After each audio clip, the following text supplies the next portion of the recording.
Hi, welcome to Great Conversations, Britam Money Moves. We're trying to get you to a certain level of wealth.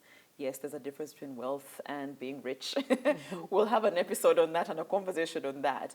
But this is a chance for you to have the beginning, the middle, and the end. We always talk about money, we always talk about financial advice, but nobody ever brings the conversations in a sort of flow that you can follow. How do I make the money? What percentage am I saving? Is that for everybody? Is it for my season? Is it for my earning potential? Is it for my risk appetite? All of those things will be answered in these episodes. In fact, before today, if you want to go back to why these conversations are happening, you can go to YouTube. We have one of our first, the launch webinar, where we're talking about the role of dollars or the dollar currency investment in your financial planning. That was a fantastic conversation. But today, I thought, rewind and bring it back to the beginning. I want to make money, save money, invest the money, and retire properly. So where do I start? So that is why this episode is the one you don't want to miss. I'm Flavia Tubusime Kabura, and yes, we're taking you through BRITAM Money Moves. My guest is a financial coach, financial advisor, financial expert, and I kind of want to know, Loki, why she chose this as a category to be in. So please welcome Marjorie Nantambi. Good morning. Good morning, Flavia. I'm okay. Thank you for having me. It's a pleasure. Yes, You're excited. a very young woman or a girl. Thank you. That's a compliment. I'll take it. And some people feel like when you're talking about finances and how to, get people to their financial well-being, that you must be at a certain point where they're like, you make money over time. Oh, yes. So do you get that reaction from people? A lot. I get into rooms and people are like, what is this young girl going to tell us? About making money. Yes, we've made money all these years. What is she telling us? But one thing I love is that by the end of the session, everyone is like, okay, wow, okay, I actually didn't know that. Okay, I think I can do this better. So it's amazing to be on this journey. What sort of started you on this journey, actually? Poverty, I would say. Yeah, very good reason. Oh, yes, because I was one of those people, I was in the corporate space. Yeah. So I'd worked for some time, but I remember sitting down and wondering, where did my money go? Like I was getting my salary on time. It's not that I was not paid. But when I looked back and tried to figure out all the years I had worked, I had nothing to show for it, nothing completely. And I know someone would be out there and they actually relate to that. We're in this together. I keep telling people that when I look at the pay slips that I had for certain years, I'm embarrassed. Oh, yes. And I'm not saying that I'm at zero, but you know how you feel your potential is like 30 and you're at like 3, and you're like, when will I ever catch up? So for me, actually, the main reason why I got interested in the information end of things is because for some of us, making money is easy. Yes. It is the everything after you make money. So I know there are people at different stages. Yes. I can say it's easy to make money. I'm just stuck on the rest. But there must be somebody who's saying, even the making money part, I know, it's still a problem. I don't know what you're talking about. So let's start there. Yes. The first part of all of this is to make money. You can't ask someone to save what they don't. That is true. That is true. So what kind of mindset are we having to make money? What goes into that? Because you don't just become a person who makes money. Yes. Let's start there.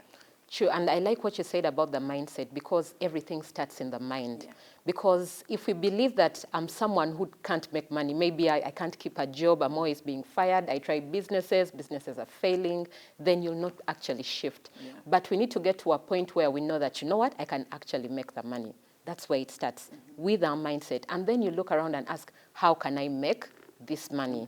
And the beauty is there are very many ways. Some people say, okay, I need to get a job, and that is where I was as well. I knew that to get money, I need a job. I remember sitting, I think it was around COVID. You know how COVID, many people lost their jobs. Yeah. So I used to hear people saying, oh, save money. I'm like, what should I save? I don't even have a job. Like, I don't have what to eat. I don't have what to eat. I don't have a job. Yeah. Because in my mind, I thought you can only make money from your job. Right. So that is when it hit me, okay, there are actually very many income streams around you that you can do to get money. So that is when I got intentional on that journey, asking myself, what can I do to get the money? And I used to tell myself, okay, you're saying you have no money to save, but you're spending every day. You're eating, you have data, you're making your hair, you're buying clothes. Yes. Like, wait, I think there is some money coming in that I've never recognized. Yes. And all of us have so much money coming in, but our mind is tied to the job and salary. Because when you sit down and look at your expenses, it is always more than the money you make from your job. Yeah. So that means we need to open our mind to ask ourselves, how else can we get money? Or how else are we getting the money? Yes. Because somehow money is coming through. So some of the other ways you can make money, they love to use what we call the cash flow quadrant. There is that famous book, The Rich Dad, Poor Dad, that usually explains that. Because if you're stuck, then you can ask yourself, which quadrant can I start with? Should I go look for a job? Or should I try being self-employed? Yeah. Maybe you go out there, you open your small shop. And the beauty is, the generation we're living in, you can actually make money with your phone, on your phone, seated at home. So I tell people this is the best time to be alive because there is so much potential. There are so many ways we can actually make money without necessarily going to get a job. So it starts with us opening the mind and seeing the opportunities around us because there are so many. So I used to really, truly believe I wasn't good at business. And I said I've changed that because I mean, when I was at university, I tried that whole business thing because you just want to supplement income. And I had a 9 to 5. Okay, well, my version of 9 to 5. Yes. And I started a little kind of catering business, and it was really working. But then because it was a side hustle, I wasn't really keeping tabs of, okay, this is coming in. And then the day I started to do that, I was like, but I'm only making this so little money. With all this energy and effort, let me leave it. Yes. And even the next time I did business, it was, there were really some fundamentals I didn't get right until I said, but maybe this is not for me. It isn't until now where you grow and you realize, okay, it's just that I hadn't taken the information in. I hadn't understood what kind of business I wanted to set up, what kind of person I was, a personality for business. So sometimes when you tell them, go make money, start something, yoga shop and everything, they're copying and pasting. Yes. Oh, Marjorie started a shop which has, shoes. Let me also get shoes. Yes. So and so. So I think you need to also speak into strengths. Yes. Because people ignore that. Exactly. Yeah, because we're used to, Marjorie is making 10 million profit. Yes. Let me also do it. That is true. And that's not necessarily true for everyone. Yet, sometimes it will take you 10 years to get there, 3 years to get there, 4 years to get there. And also that supplementary thing of streams of income. When you say streams of income, they're complementary. Yes. I think about 7 streams. Yes, 7. Yeah. And people think, I have to give up one for another. other. So those two people are the ones I want you to talk to. The person who believes that business is a copy and paste thing, I want you to talk about strengths and weaknesses. And then the other person who says, okay, things are going to happen for me when. True. Yes. Yes, so when it comes to business, I tell people, I know people don't like to hear the word passion.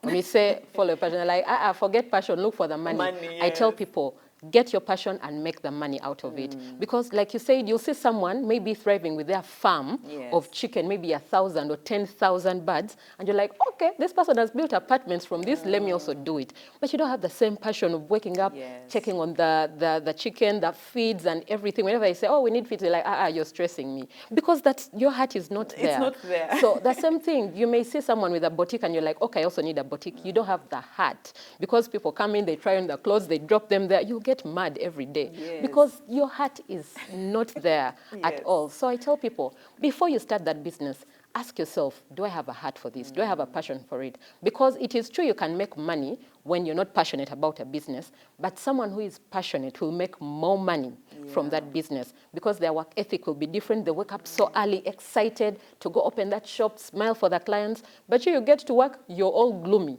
because you're doing something. I know, you're doing something you don't like. So do not just copy and paste. Ask yourself, what is it that I want to do? What is it that I love to do? When you find that, then find other people doing the same business. Learn from them. Do not copy, but learn from them. And I usually tell people, before you even start that business, you can offer to volunteer somewhere. Find someone who maybe has a hardware. You want to get into that hardware business. If you can have a sit down with them, and that's why they say social capital is important. Who do you know?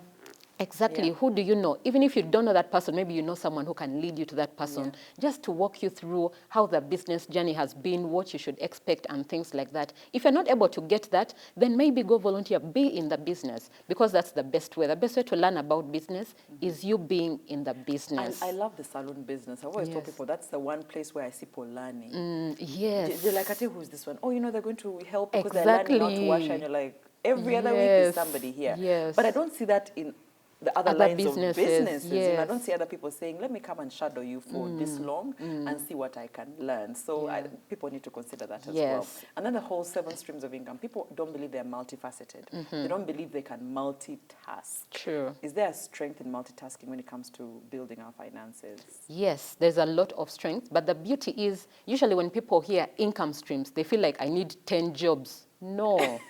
Like, you know, when we talk income streams, you can't keep up with you cannot. So when you talk income streams, it doesn't mean that every income should be active because we have active and passive income. Yes. So active is one where it requires you to be present. Maybe you have a job, you're 9 to 5, that when you don't show up, maybe you have no money for, you're not paid.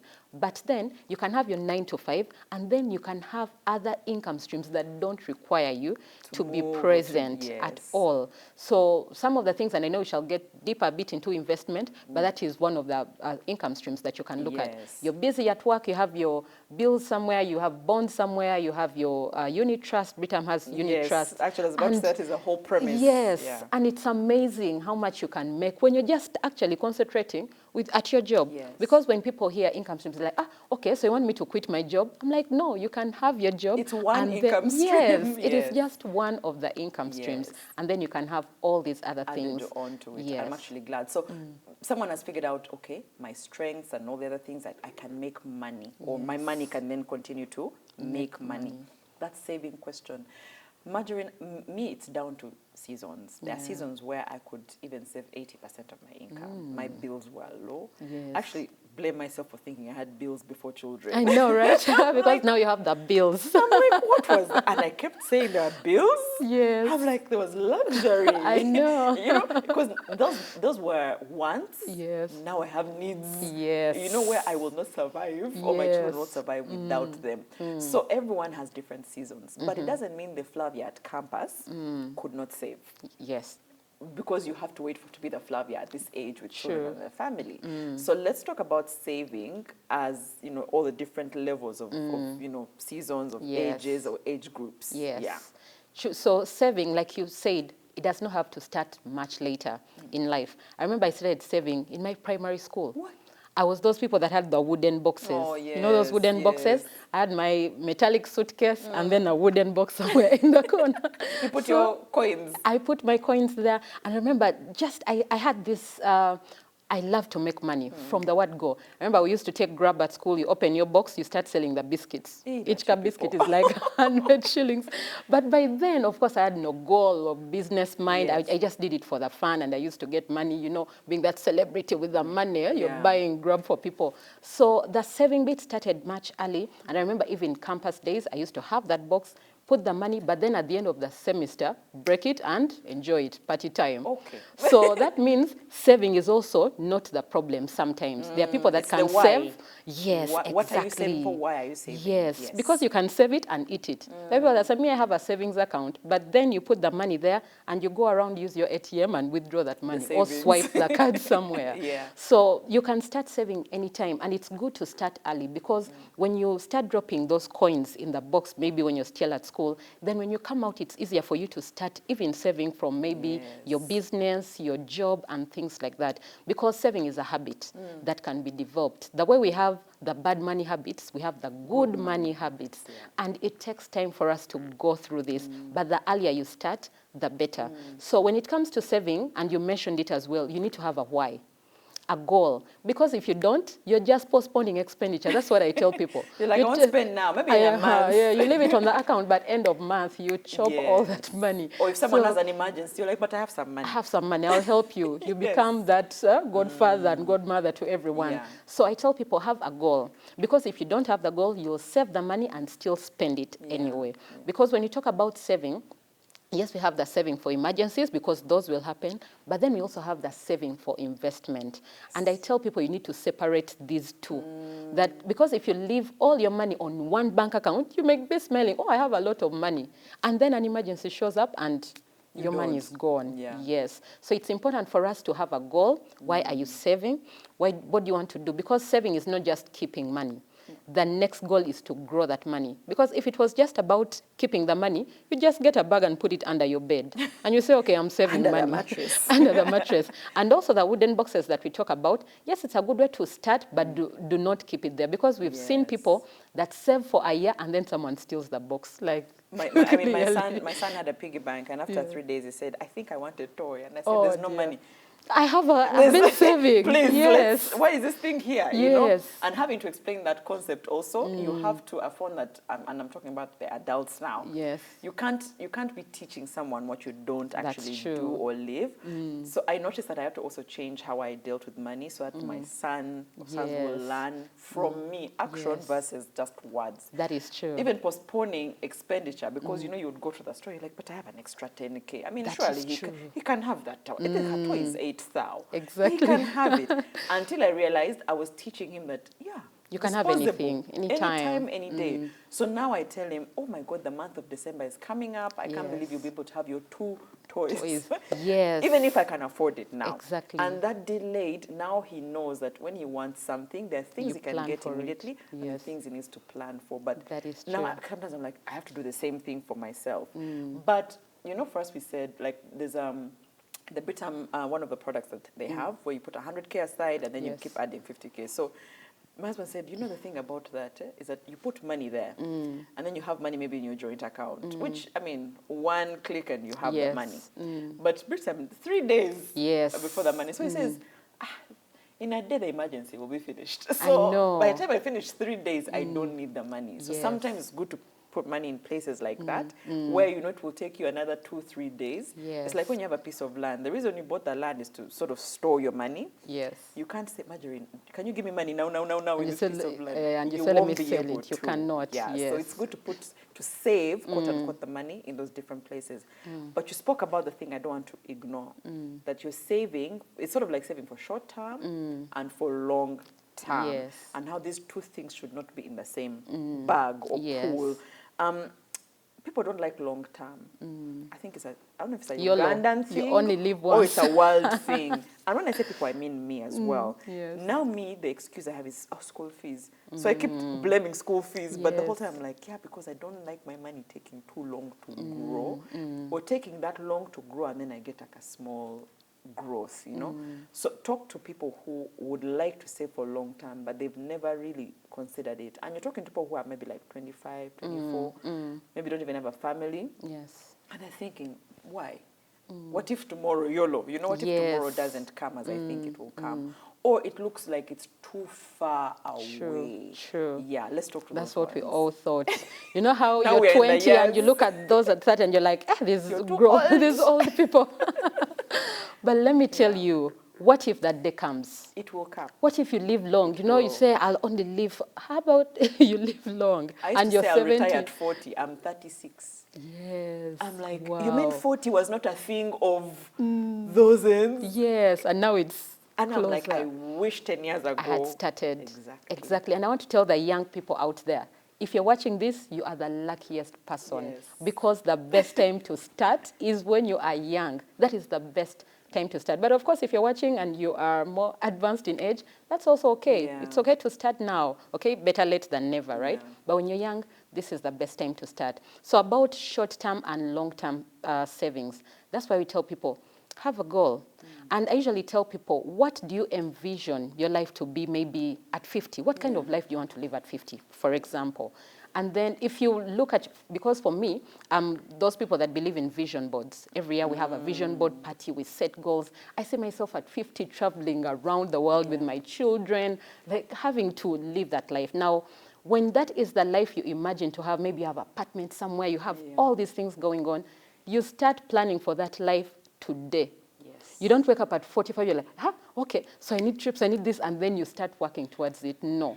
So the life that you want to have at 50, because we are believers, we know that we are going to live for long. So you need to start planning for that life today. And that is why the long-term goals are important. But the short-term goals are also important because they keep you going.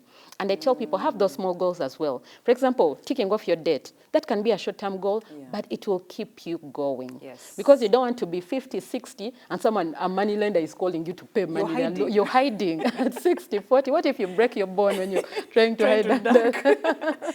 But also, like, the things that people talk about, and I know when we're doing the webinar, Vernon, I think one of the asset managers at Britam said, oh, you know, you could be, maybe it's your wedding, and people, you know, snap, they're like, why are you saving for a wedding? Yes. I actually saved up for my, you know, my traditional end, because we do the traditional ceremonies. And it's not like anybody had asked me to do that, but I knew what kind of events I wanted. Yes. And at the time I had access to, you know, I was earning, and I said, it wouldn't hurt if I started off with X amount of money. Yes. Even if people are supporting you, your family and everybody, they have a starting point. True. It's like a mortgage, you know, that first deposit that you make, you start somewhere. Yes. Otherwise, you can't say you want a mortgage and you don't even have a percentage to drop in. That's true. And after that, I said, even with the children, we would say, okay, in 2 years, if we're pregnant now, in 2 years, the child will need A, B, C, D. Yes. Let's start putting aside a little bit of money. And that money, by the time the child is 3, starting school, for example, even if you're broke at that least point, you have some money to start the with. child can go to school. So we even used to say, oh, you know, our son can afford himself. We can't afford ourselves. Yes. So it's that buffer that you get. But you see, you're less worried because you're adults. You can manage when you're broke. Yes. If the child can't have fees, can't have what to eat, you That's won't another survive. story. Yeah. Yes. So I found that for me, maybe I wasn't the vision board type. I have a vision board, but I keep saying 50.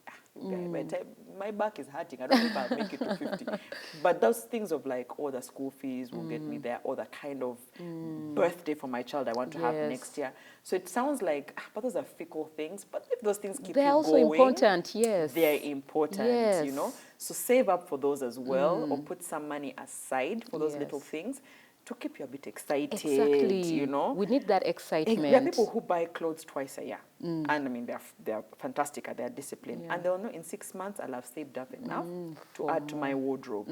So it sounds like clothes, but that's what keeps them going. Yeah. Yes. So you've made the money.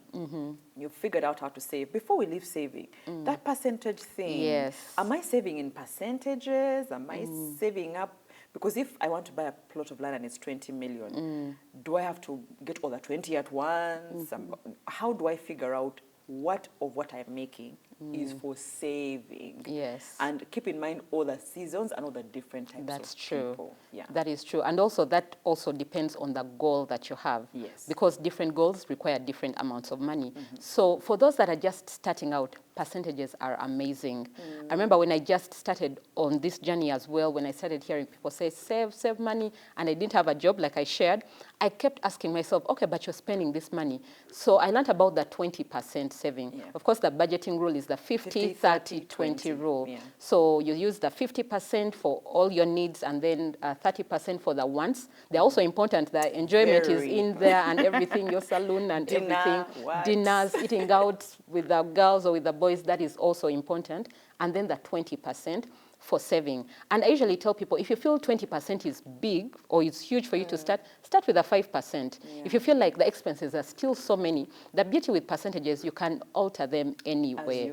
Yes, because this is your personal financial journey. So maybe I'm able to save 40%, you're not able to save even 10%. Yes. Start with a 5%. The beauty is whatever percentage you start with, you have started on that journey. So you can start with 5% of all the money that you get, because I tell people usually we get much more from not just the salary. So you can look at the salary, but also every money. Like if a friend says, hey, this is 20K for your data, well, this is, because we get a lot of that around. Remove the 5K. Yes, remove that percentage, put it aside. And if you feel that that percentage is not enough for you to achieve that goal, also depending on the time frame you've given the goal, then you can adjust the percentages. You're like, you know what, instead of using 30K for enjoyment or 30% for enjoyments, let me put another maybe 10% to saving, depending on the goal. So you can alter the percentages anyhow. But then there are people that say, me, I'm not good with percentages. I prefer to get a sum of money, maybe 100K per week or per month or 1 million per month. So if that works for you, that is okay. Yeah. If you feel you're not disciplined on that, then use the There are even people percentages. with gigs. I get 30 million at once. Yes, and I'll just do it. Yes. Yeah. Those ones are, guys, by the way, there's nothing set in stone. You don't have to follow what everybody follows. Because maybe the season you're in, you need more liquidity than you needed before. So things have to change a bit. That's also, true. I know she's mentioned goals, but goals are different for everybody. Yes. When you're starting out, there's some people who say, because Marjorie and Flavia said we must own land, for example, and then they want a piece of land of 50 million. Oh dear. No. And then you're going to look at what you're earning, and you're going to be setting aside 100K. And you're like, when I get will to 50, 100K? you end up eating the money you've You're like, saved. let me just eat the money. Let me just eat this money, because clearly it's closer to being eaten than to the 50 million. Exactly. So I think know where you are Yes. and what you're able to do. I remember when I first wanted to prove to myself that I could save, I actually, it was a plot of land. I said, I want a plot of land that's X amount of money. And I mean, I could averagely, afford it. But then I said, I want to prove to myself between this month and this month that I can I'll get put it aside and actually buy it. And when I did, it sort of gave me that confidence to be able to do it. So even you start with like a goal that you know you will actually hit out of the park. And because I remember for me, when my firstborn is 4, so 4 years ago, when I think we started with the Britam product where you put 100K aside and you add 50K every month. Yes. It sounds like, that's possible. I can do it. Yeah. So I remember the time I said, but I'm supposed to put 50K aside. Then I said, Flavia, today you've eaten a meal at this restaurant and it was 32,000 shillings. Yes. You're very close to putting an extra to make the 50,000 shillings. So you can reduce some of the things that are luxuries. Postpone it for now. You know, you pay DSTV, reduce the package. Yes. Just so you'll be able to do. For now, once the money sets in, then you're able to do certain things. Investing. Some people don't know where to start. And for me, that was actually the biggest reason why for the last couple of years, I've partnered with Britam to ease that conversation of where do I put the money? Because not everybody can invest in all the other places they can. But let's have a general conversation on investing money. Someone, you've already told them they're saving for a goal. And they're like, but that is investing. Yes. Is that what you're meaning by investing? Because that is saving. In my head, that is saving. Yes. What is then investing? Okay. So the difference is we have two kinds of savings. Like we said, we have the saving for emergencies and then saving for investment. Yes. And that's why we say you need to separate that money. You can have an account where you know, this is money I put aside for my investments, and this is money I put aside in case of any emergency. And the beauty with these emergencies, most of them can actually be insured. Like it's health, usually medical, education, and all of those things. So the money that you're putting aside for investment, for people that are not sure where to start, or they feel they don't have that money to get into real estate and things like that, I tell them the best place to start is a unit trust fund. Best place to start, because then your money is growing. You put, I think you start with 100,000.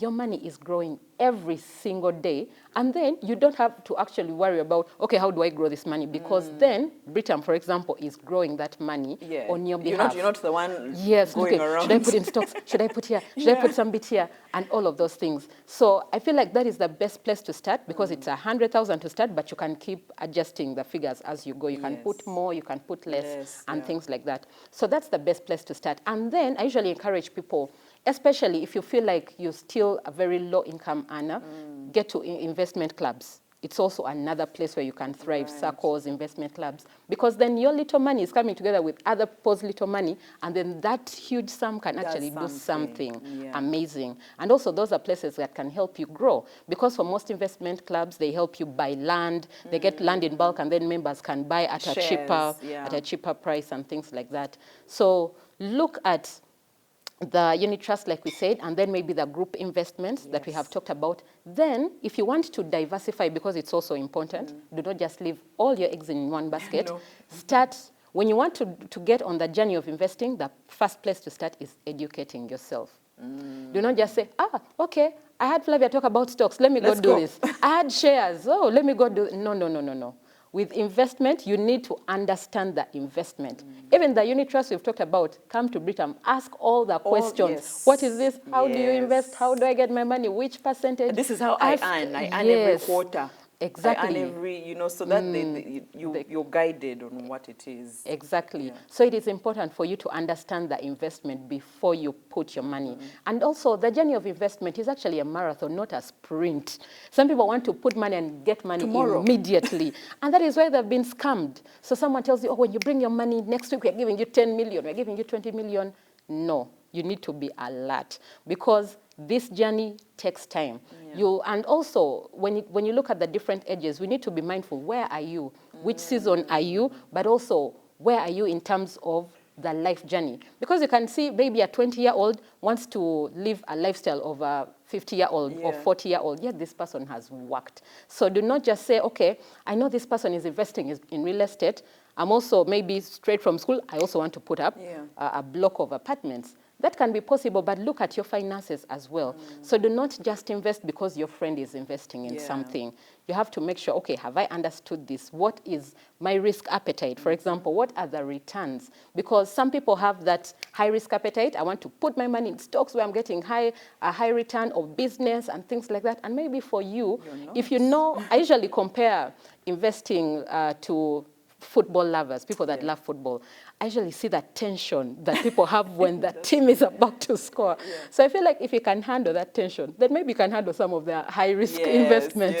You know how people keep monitoring the stocks and everything. If you can handle that pressure, that is okay. And some people have enough money to play around in certain risks. Exactly. Maybe for you, this is your only thing that you're holding. Like, be very careful about it until you get to that point where you can have that money where you can say, no, this, like, I'll put here and see. And even the diversifying, some people have, like, they'll say, okay, like for the dollar account, I'll put some, maybe $10,000. They can afford to do that and also afford to be in the other shillings, afford to buy land, afford to do all that. You can't compete. I think they were telling me about how someone sold their 600 acres. And I was like, you mean 6 acres?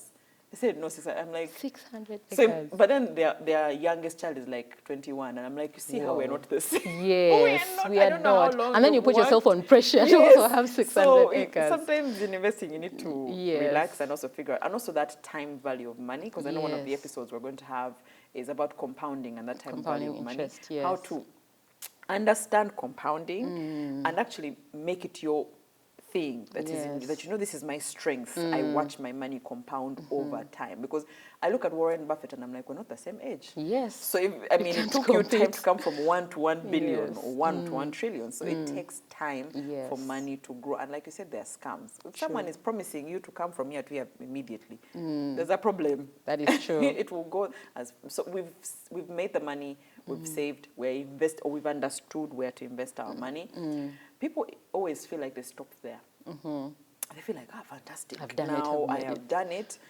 And I'm like, guys, maintaining wealth or being rich is very hard. Yes. In fact, I would say that is probably the hardest thing. We've seen people make money, do all the things that we're telling them about unit trust, all of it, and they fall back down to zero.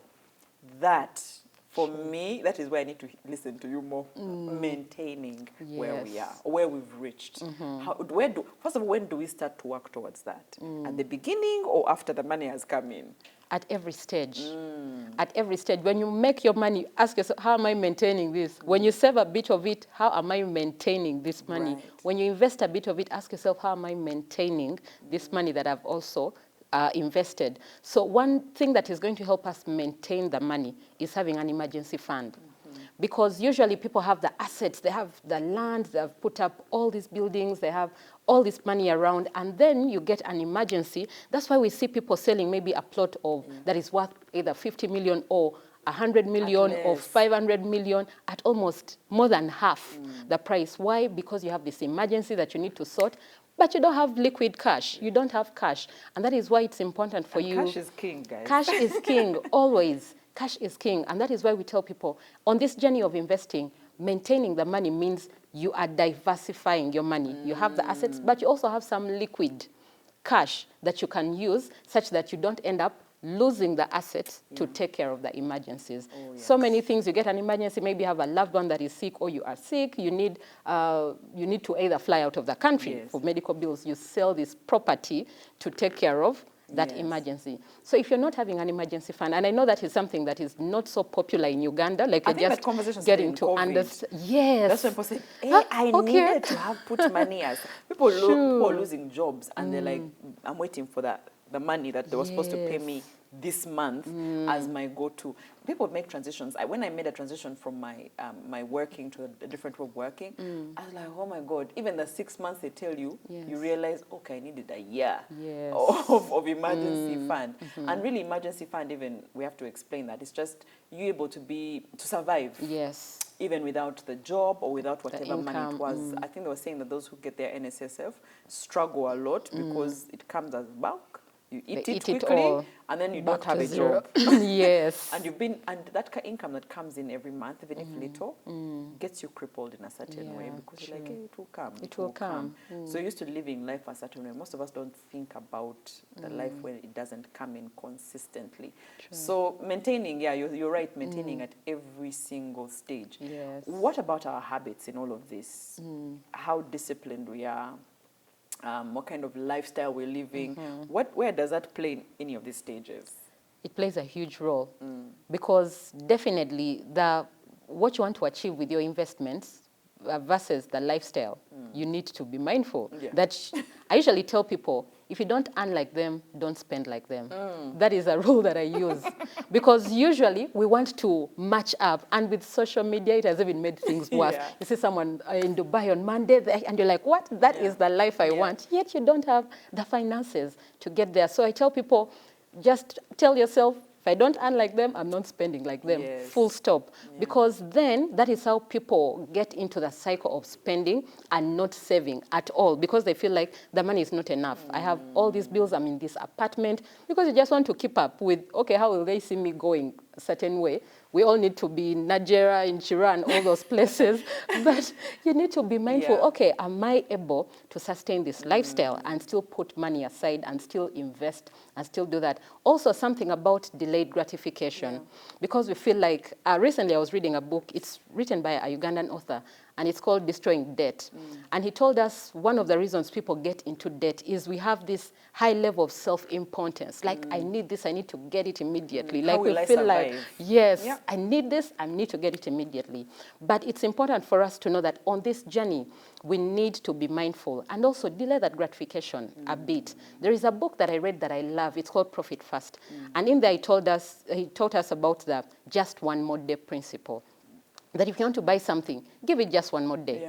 Before you know it, you don't actually need it. That's what I was telling you. You don't need to spend that money. Take your money in 3 days. You're like, it's okay. Leave it. I wanted this now. If you don't give it to me now, it's okay. And that is why it's important for us to put our money in places like that so that you can't get it immediately. Do not leave money on your bank account unless it's just for emergency because it's not even growing on your bank account. So just leave a bit of money for your emergencies, but make sure everything else is invested or is saved somewhere else. And I tell people one thing that is going to help us on this investment journey or saving is when you put away that percentage for investing, then you're not guilty eating the money that is left because you've already saved that money, you've already invested. It's your money. It is your money now to enjoy because people think, oh, for me to be on the journey of investment, I need to live a certain way. I shouldn't buy things. I shouldn't have nice things. No. You're saying when you put the other one aside, now it's okay. Enjoy your life. Get all these things because we have associated spending with excitement and saving with misery. Like you feel sad to put that money aside, but you enjoy the spending. You're like, let me suffer for now. No. Yes, it's not suffering. So I tell people, become excited to save. Become excited to invest. And when I started that, I remember even when I'm just dropping money in my piggy bank or my little boy is dropping money in his piggy bank, he's excited like, Mommy, I've saved this. When he sees any money around, he's like, Mommy, can I put it in my piggy bank? Because he's learning that. Also, I think for us now as parents, parents to teach the children. Yes. Because the mistakes we are making now is because we didn't know any better. No one taught us about finances. And they don't teach finances in school. No. Nothing. Even when you do an MBA in finance, they don't teach you about your personal finances. Yeah. So I think we just need to be mindful to look for this information. Things like this, watch this video, come to Britam, ask the questions. Get into that phase where you're learning as much about your finances to help with that lifestyle and also how you can handle your money. Yeah. Before I ask for your 2 cents as a wrap, there is that thing you said, if you don't earn like them, don't spend like them. Yes. You guys, it's so true. Oh, yes. And I used to say, oh, but you can't force me to pay rent in a place if I don't want to. You can't force me to buy a car if I don't want to. But then there's those other things. Yes. Where there's a bridal shower every brunch. 2 weekends. There's a brunch, and we must all wear new clothes. Yes. And pink, so you white, find blue. that, someone's birthday and we're all contributing 500,000, 800,000. And you're like, but is it my birthday? I or know, it's right? someone else's birthday? And it sounds like nothing because you're trying to fit in into the group, because if I don't fit into the group, and yet that 500,000, if you got the exact same 500,000 and put it aside, because if I tell you to put 500 in that unit trust, you're like, but I don't have the money. Yes. You do. You just spent it. And you could argue, but they're my friends, I have to keep up. I had to really quickly say that when it was my finances and my lifestyle, even my friends, okay, I'm lucky. I'm one of those few people who are lucky that my circle grows at the same level I'm growing. So there's no point at which we ask of each other what we don't have. Even when we have, there's an assumption that Margarine has the money, but she has plans for her money. So we never impose on each other. But not everybody is blessed to have such understanding groups of friends. So I would say also review that. We're talking about lifestyle, but review the people in your circle. Yes. Because maybe they don't really know what to do. You can think they're bad people, but they also don't know. That's true. They're afraid. They're like, you say it first. Yes. When they say, oh, the next birthday is in New York, everyone is afraid to keep quiet. You're added to a group. Yeah, added to New the York group. We're going to 2024. New York. And you're like, it's okay. And then you start going to borrow. So you need to be able to speak up and say, I don't belong here very quickly. What would you have the viewers know or understand about personal finance or just finance in general as we wrap? Something on your heart and out of experience dealing with clients and groups. And also don't forget to talk about family. I didn't realize the need to understand finances for family. You can understand it for Margarine. Yes. But then there's also when you get to a point where you have to understand it for the me, family. you, our children, black tax, my other family. True. So yeah, even in your remarks, please mention that as well. Okay, true. And I can start with a black tax because it's something that is on a high right now. I tell people, budget for your giving. Have a percentage to give. And also it should be okay when someone reaches out and you say, I don't have money. Because it should be okay. Because what we have learned is on the journey, whenever people ask you for money, you have to just give them money. There are people that come to me, because I have sessions also, one-on-ones and group trainings and all of that. And people say, I would have put up an apartment, all this, but the amount of money that I'm giving. In school fees, the auntie of the uncle's cousin, all those things. Yes, I know it is an African society that we are living in, and we're used to the large families, which is okay, but that is why we say plan your giving. There is a percentage that we use usually, because if you're Christian, we have the 10% tithe, and we tell people, have that 10% for giving, because then you have the 20% for saving, and then maybe you can live on the 60%. Or if you want to give more, you can move around that 60%. You say, okay, I'll give 20% and live off the 50%. But plan your giving. And also, people's needs will never get finished, because someone that you've given maybe 500,000 this time, next time they come for maybe 100K or 50K and you say I don't have, they'll not remember the 500K you gave them. You give school fees, they're like, now the transport, take the child to school. Can you imagine? And also, we are raising a very entitled generation. I tell people, you're getting these people entitled. Those relatives of yours in the village, you're getting them entitled. Even the younger siblings that we have, we are getting them entitled, plus our children. Because when the child asks and then you say, Mommy, this, you give. We are raising entitled people. So we need to let people know that, you know what, even our parents, because it is on us sometimes to take care of the parents, tell them, you know what, Mommy, Daddy, this is my budget for you this month. And then teach them to live in that. Because if you don't, they'll keep calling, hey, you know what, my daughter, my son, now this, now the other, now this. So teach all your uncles, your aunties, and all those people that, you know what, this is the budget for me to support you. If that gets done, wait until next month. Yes. Before you know it, they'll learn how to manage the little. But if you don't, of course, the first days will be hard. They'll be, okay, now she has forgotten us or he has forgotten us. But that is okay, because on this journey of finances, we need to learn how to be frugal, not stingy. There are two different things.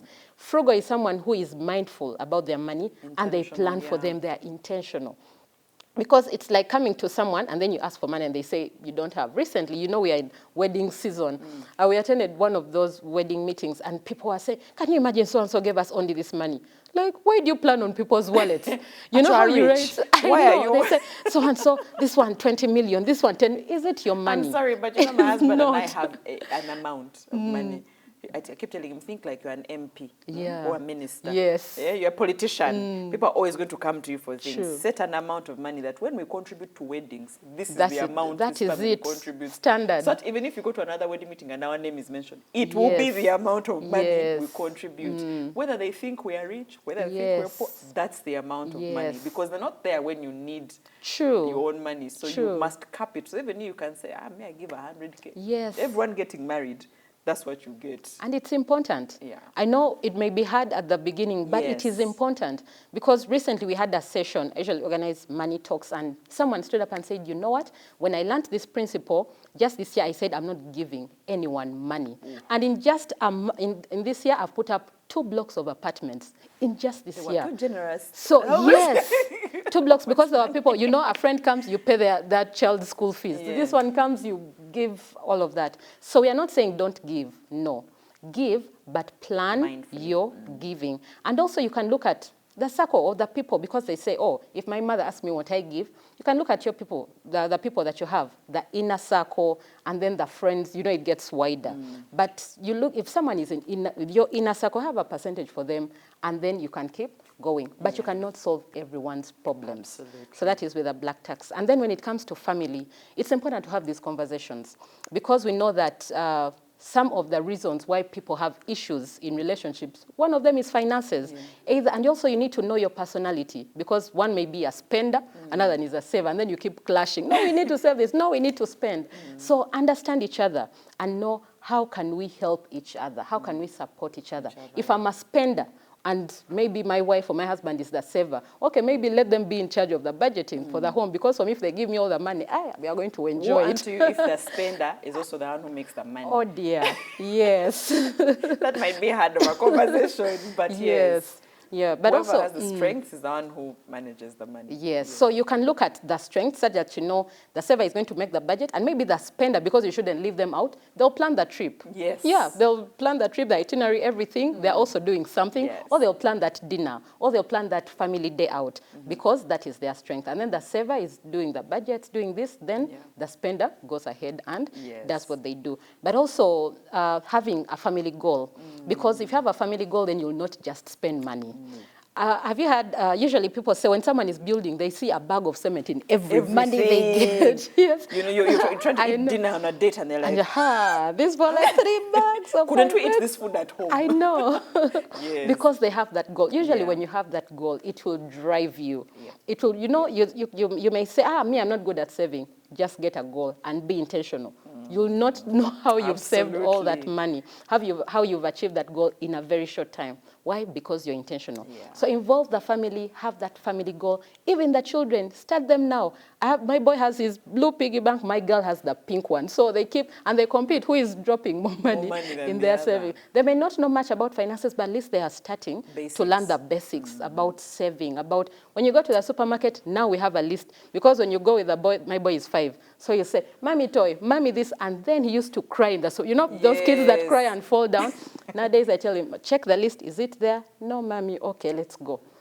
Those are the small things that we are teaching the children, such that we don't raise this entitled generation. I think for me, mine, I did a budget thing, because the list thing wasn't working. He'd get his pencil and scribble in his own version what he believes is his item. So now when he gets anywhere, he says, what's my budget today? Oh, wow. And because he doesn't have yet the concept of it's 50,000 shillings. So it's 5,000 shillings. But it moves from 3,000 to 5,000. And that's, you know, that's disposable. So he'll ask you, is this toy within my budget?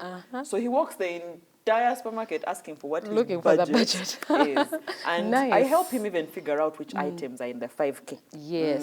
And then he'll be excited. He'll come home, he's like, guys, this was in my my budget. Wow, amazing. He'll go to the till and give his 5K. This is in my budget, you know? Yes. And I'm like, that's okay. For now, that's okay. Yes. But as he grows, of course, I'll increase it. But the concept will He have has learned stuck something in the already. mind. That's amazing. I like how you said conversations. Those are very important. I know that people who are listening who are like, but may I make my, you know, my money. It's a lot of money, and Yes. I what are we talking about? 1,200,000, 300K. It's okay, because sometimes you've got those seasons where the money is coming in. Yeah. It's good to be wise about it. I've always told people that for me, when I'm in that season, when I'm constantly working and I don't have time to stop, which is why I always put the unit trust. I'm like, put the money away. As it makes money, the day I'm ready to come and buy something or, you know, be able to start a business, I know I have something to start with. Because then if it's in my pockets, if it's in my account, it is finished there and then. I like this. And also, you talked about in the beginning, passion. Yes,